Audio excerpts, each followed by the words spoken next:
హైదరాబాద్ లో ఆన పడ్డది, వరద వారింది, నీళ్ళింకినే మళ్ళీ ఎప్పటి లెక్క అయింది. ఎవల పనులల్లో అల్లున్నారు.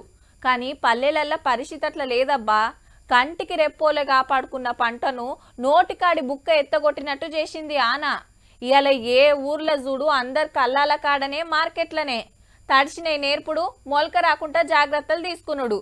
చూడుండ్రి రైతులకు ఎంత ఆపతొచ్చెనో.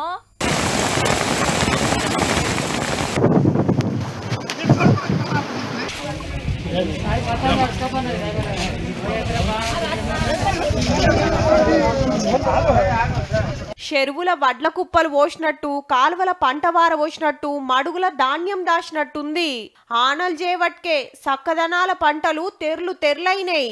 ఐకేపీ సెంటర్లు, మార్కెట్ల తొవ్వపొంట రాసులు పోస్తే వరద తాకుడు దాకేటోరకు పుట్లకు పుట్లు మట్టిపాలై రైతన్న నెత్తికి చేతులు పెట్టిండు.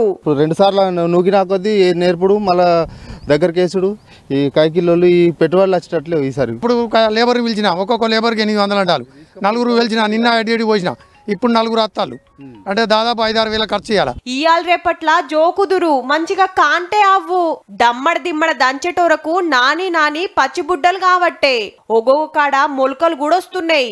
ఇక రైతులందరి డిమాండ్ ఏందంటే గవర్నమెంట్ ఎట్లా మొలకొచ్చిన ధాన్యాన్నైనా కొనుగోలు చేయాలని చెప్పేసి రైతులు కోరుకుంటున్నాం. గవర్నమెంట్ దయ చేయకుంటే మా బతుకులు వేస్ట్ అయిపోయినట్లని. ఇక ఏమున్నది మా బతుకులు? రంగు మారిన ధాన్యాన్ని ఖచ్చితంగా కొనుగోలు చేసి గవర్నమెంట్ కొనాలి. కోసిన పంటలు ఇట్లాగమైతే కోతకొచ్చిన పొలాలు ఇట్లాగం.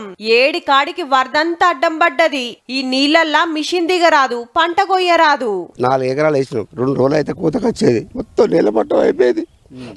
మొత్తం మొలకొస్తుంది. ₹1,00,000 పెట్టుబడి పెట్టిన 2 రోజులు అయితే కోస్తూ. పత్తి పరిస్థితి కూడా ఘోరం. తెల్ల బంగారం నల్లగైతుంది పదనకు. రంగు మారితే రేటు పెట్టరాయే. బాగా ఇబ్బంది అవుతున్నాయి. కప్పిన అది తిరబెట్టినా గానీ వర్షం వస్తున్నది. టైంకు లేబర్ దొరుకులేదు. షేన్ మీద ఉన్నది కూడా ఖరాబ్ అవుతుంది. సోయా మక్కలు చేతికొచ్చే పరిస్థితి లేకుండా అయింది. వర్షాలు చేయబట్టి మొక్కలు టైట్ అయినాయి. అగ్గసారి అడిగితే ఇయ్యలేదు సార్. మొత్తం ధాన్యం అంతా ఖరాబ్ అవుతుంది. చేసే ఎకరాన్ని పుల్లపులైనాయి. ఇది దగ్గర అంటే 1,50,000 పంట వస్తుంది సార్. పంట నష్టం చూసి రైతులకు ధైర్యం చెప్తుర్రు మంత్రులు, ఎమ్మెల్యేలు, లీడర్లు. ఇక సచివాలయంలో సీఎం రేవంత్ రెడ్డి సారు ఆఫీసర్లతోటి మీటింగ్ పెట్టి ఏ జిల్లాల ఏ పంటకు ఎంత నష్టమైందో చెప్పున రిపోర్టు పంపాలని ఆర్డర్ వేసిండు. తడిసిన ధాన్యం సుత పక్క కొనాల్సిందే అన్నాడు. ఆఫీసర్లంతా కొనుగోలు సెంటర్లకు పోవాల్సిందే. అవసరమైతే ఫంక్షన్ హాల్లల్లా బస్తాలు నింపుర్రని సలహా ఇచ్చిండు సారు. రేపు ముఖ్యమంత్రి సారు కూడా పంట నష్టం, వరద కష్టాలు చూస్తానికి వస్తాడట. ఏందో ఏమో అదునుకు ఆనలు పడక అప్పుడు తిప్పలైతే పంటలు కోసినయాల్లా ఇట్లా తిప్పలు కాబట్టే.